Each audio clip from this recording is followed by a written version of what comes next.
5ই August 2024 বাংলাদেশের ইতিহাসে এক বিশাল মহাপ্রলয়। ছাত্র জনতার বিপ্লবের মুখে পতন ঘটল দীর্ঘ 16 বছরের ফ্যাসিবাদী এক শাসনের। তারপর থেকে বাংলাদেশ আওয়ামী লীগ আজ মাঠ ছাড়া। দলটির শীর্ষ নেতারা কেউ আত্মগোপনে, কেউ বা খাঁচাবন্দি। চারদিকে পরিবর্তনের হাওয়া, সংস্কারের স্লোগান। কিন্তু আপনি কি নিশ্চিত যে সত্যিই সব বদলে গেছে? ক্ষমতার দাবার ছকটাকে একটু ভালো করে দেখেছেন? আপনি হয়তো ভাবছেন আওয়ামী লীগ শেষ, কিন্তু আপনি কি জানেন শেখ পরিবারের ক্ষমতার শিকড় বাংলাদেশের রাজনীতির মাটির কত গভীরে? দল নেই, নৌকা প্রতীক নেই, তবুও কি জাতীয় সংসদ ভবনের নিয়ন্ত্রণ রয়ে যাচ্ছে সেই চেনা বলয়েই? হারল কি দল, নাকি শুধু বদলালো জার্সি? আজকের ভিডিওতে আমরা এমন এক পাওয়ার নেটওয়ার্ক ফাঁস করব যা শুনলে আপনার গায়ের লোম খাড়া হয়ে যাবে। শুরু করা যাক সিরাজগঞ্জ 2 আসন দিয়ে। ধানের শীষ প্রতীক নিয়ে বিশাল জয় পেয়েছেন বিএনপির হেভিওয়েট নেতা ইকবাল হাসান মাহমুদ টুকু। আপনি হয়তো ভাবছেন এটা তো বিএনপির জয়, কিন্তু পর্দার আড়ালের খবরটা জানেন কি?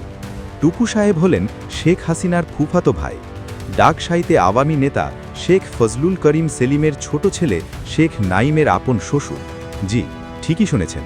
যখন রাজপথে দুই দলের কর্মীরা একে অপরের রক্ত ঝরাচ্ছে, তখন ড্রয়িং রুমে বসে আদান প্রদান হচ্ছে আত্মীয়তার বন্ধন। রাজনীতি কি তবে কেবল সাধারণ মানুষের জন্য? ওপরতলার মানুষের জন্য কি কেবলই এক সাজানো নাটক? 1986 সাল থেকে গোপালগঞ্জ 2 আসন ছিল শেখ সেলিমের দুর্গ। আজ তিনি নেই, তার দল নেই, কিন্তু সংসদে তার অত্যন্ত ঘনিষ্ঠ 3 আত্মীয়, বেআই, তালই এবং ভাগ্নে সবাই উপস্থিত।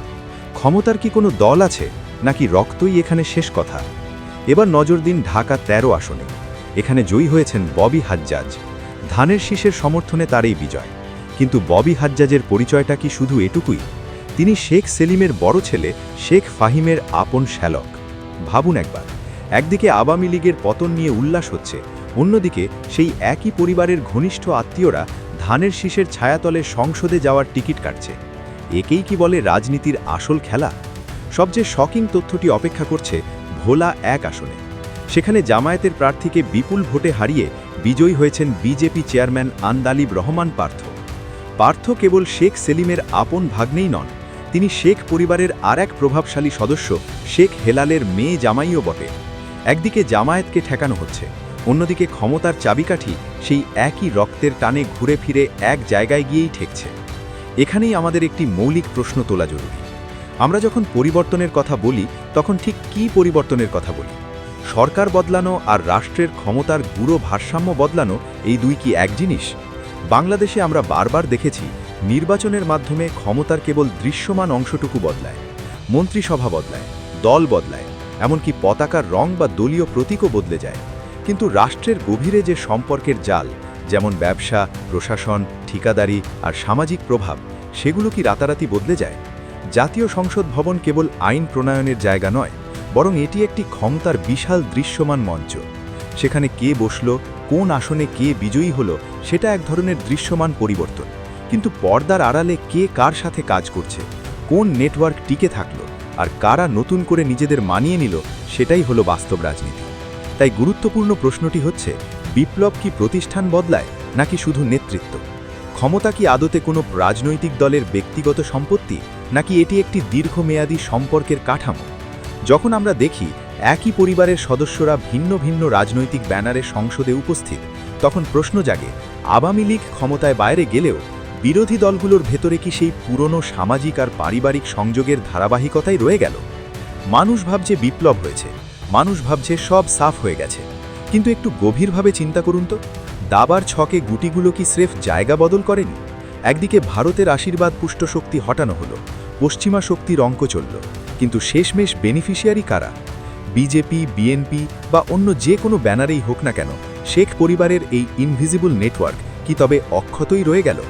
জামায়াতের মতো আদর্শভিত্তিক দলকে কি তবে কৌশলে এই পারিবারিক সিন্ডিকেট দিয়েই আটকে দেওয়া হচ্ছে না? পর্দার আড়ালে কি তবে বড় কোনো সমঝোতা হয়েছে, যেখানে আত্মীয়তার সম্পর্ক সব রাজনীতির ঊর্ধ্বে? এই পারিবারিক সম্পর্কের জাল কেবল ড্রয়িং রুমেই সীমাবদ্ধ নয়, এর শিকড় বিস্তৃত বাংলাদেশের অর্থনৈতিক এবং প্রশাসনিক স্নায়ুকেন্দ্রে। রাজনীতিতে আমরা যাদের একে অপরের শত্রু হিসেবে দেখি, পর্দার আড়ালে তারা একই সিন্ডিকেটের অংশদার। বাংলাদেশের বড় বড় ব্যবসায়িক গোষ্ঠী, ব্যাংক খাতের নিয়ন্ত্রণ এবং মেগা প্রজেক্টগুলোর দিকে তাকালে দেখবেন সেখানে দলীয় পরিচয়ের চেয়ে স্বার্থের পরিচয় অনেক বেশি শক্তিশালী। বিপ্লবের পর হয়তো পতাকার রং বদলেছে, কিন্তু যারা অর্থ সরবরাহ করে সেই ফাইন্যান্সিয়াল মাস্টারমাইন্ডরা কি বদলেছে?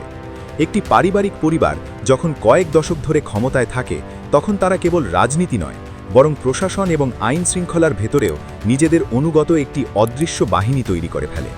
এই বাহিনী কোনো নির্দিষ্ট দলের প্রতি নয়, বরং সেই বিশেষ পরিবারের প্রতি দায়বদ্ধ থাকে। ফলে সরকার পতনের পরও যখন আমরা দেখি সেই একই প্রভাবশালী মুখগুলো ভিন্ন ব্যানারে দাপিয়ে বেড়াচ্ছে, তখন বুঝতে হবে এটি কেবল কাকতালিকতা নয়, এটি একটি সুপরিকল্পিত সার্ভাইভাল মেকানিজম। এই নেটওয়ার্কগুলো জানে কিভাবে নতুন সরকারের সাথে লিয়াজও করতে হয় এবং কিভাবে নিজেদের ব্যবসায়িক আর আইনি সুরক্ষা নিশ্চিত করতে হয়। দিন শেষে রাজপথের মিছিলে থাকা সাধারণ মানুষটিই কেবল দল চেনে, কিন্তু ওপরতলার এই পাওয়ার নেটওয়ার্কগুলো চেনে শুধু ক্ষমতা এবং নিয়ন্ত্রণ। আমরা কি তবে কেবল ক্ষমতার হাত বদল দেখছি, নাকি এই কাঠামোগত সিন্ডিকেটের কাছে বারবার জিম্মি হয়ে পড়ছি? এই পুরো বিষয়টিকে যদি আমরা বৃহত্তর পরিপ্রেক্ষিতে দেখি, তবে একে বলা যায় দক্ষিণ এশীয় রাজনীতির এক চিরাচরিত বৈশিষ্ট্য। এখানে রাজনীতি মানে শুধু আদর্শের লড়াই নয়, বরং এটি সামাজিক ক্ষমতার এক নিরবিচ্ছিন্ন ধারাবাহিকতা। এই অঞ্চলে পরিবার মানে শুধু রক্ত বা আত্মীয়তা নয়, এটি প্রভাব, আস্থা, অর্থনীতি এবং লোকাল নিয়ন্ত্রণের এক সুসংগঠিত কাঠামো। একটি পরিবার যখন কৌশলে একাধিক রাজনৈতিক ধারার সাথে বৈবাহিক বা সামাজিক সম্পর্ক বজায় রাখে, তখন তারা মূলত তাদের রাজনৈতিক আর অর্থনৈতিক রিস্ক ভাগ করে নেয়। একদল হারলে অন্য সম্পর্কের সুতোটি টিকে থাকে, একটি দরজা বন্ধ হলে অন্যটি খোলা থাকে। এই বাস্তবতাকে অনেকে বলেন রাজনৈতিক অভিযোজন। একটি বিষয় খেয়াল করুন, আদর্শ ভিত্তিক দলগুলো যখন তাদের সাংগঠনিক শৃঙ্খলার ওপর ভর করে এগোতে চায়, তখন প্রায়ই এই পারিবারিক নেটওয়ার্কগুলোর কাছে তারা হেরে যায়। কারণ ভোটের ময়দানে অনেক সময় আদর্শের চেয়ে ব্যক্তিগত আর পারিবারিক প্রভাব বেশি কার্যকর হয়ে দাঁড়ায়। নিজেই বিচার করুন, আমরা কি সত্যিই নতুন যুগে ঢুকেছি, নাকি পুরনো শক্তিই নতুন রূপে ফিরে এসেছে? ইতিহাস সাক্ষী দেয়, বাংলাদেশে ক্ষমতা কখনো হারায় না, কেবল রূপ বদলায়। যারা ভাবছেন আওয়ামী লীগ শেষ, তারা কি এই চিত্র দেখার পর আর এভাবে ভাববেন? ব্যালট পেপারে হয়তো ধানের শীষ ছিল, কিন্তু রক্তের টান কি মুছে ফেলা সম্ভব? সাধারণ মানুষ যখন ত্যাগের মহিমায় রাজপথে নামে, তখন ওপরতলার এই আত্মীয়তার সিন্ডিকেট আমাদের চোখে ধুলো দেয়। দল বদলায়, প্রতীক বদলায়, কিন্তু মাস্টার মাইন্ডরা একই থেকে যায়। ক্ষমতার এই পারিবারিক বলয় এতটাই শক্তিশালী যে কোনো বিপ্লবী একে স্পর্শ করতে পারে না। কিন্তু সবচেয়ে ভয়ের জায়গাটি কোথায় জানেন? যখন একটি বিপ্লব কেবল ব্যক্তি বা দলের পতন ঘটায়, কিন্তু এই দীর্ঘমেয়াদী পাওয়ার নেটওয়ার্কগুলোকে অক্ষত রেখে দেয়, তখন সেই বিপ্লব একসময় পথ হারায়। ইতিহাসে দেখা গেছে, যখনই কোনো বড় পরিবর্তন আসে, এই অদৃশ্য সিন্ডিকেটগুলো গিরগিটির মতো রং বদলে নতুন শাসকের পরম বন্ধু হয়ে ওঠে। তারা নতুন সরকারের কানে মন্ত্র দেয়, নীতি নির্ধারণে প্রভাব ফেলে এবং কৌশলে পুরনো ব্যবস্থারই সুরক্ষা নিশ্চিত করে। ফলে সাধারণ মানুষ যে ইনসাফ বা যে আমূল পরিবর্তনের আশায় রাজপথে রক্ত দিয়েছিল, তা কেবলে গোলক ধাঁধায় আটকে যায়। আমরা কি তবে সেই একই ইতিহাসের পুনরাবৃত্তি দেখতে যাচ্ছি, যেখানে স্টেজ কাঁপানো বক্তৃতায় বিপ্লবের কথা বলা হবে, কিন্তু পর্দার আড়ালে সেই একই পারিবারিক আর বাণিজ্যিক সিন্ডিকেটগুলোই দেশ পরিচালনা করবে? এই চক্র কি কোনোদিন শেষ হবে, নাকি পরিবর্তন শব্দটাই আমাদের জন্য এক চিরন্তন মরীচিকা?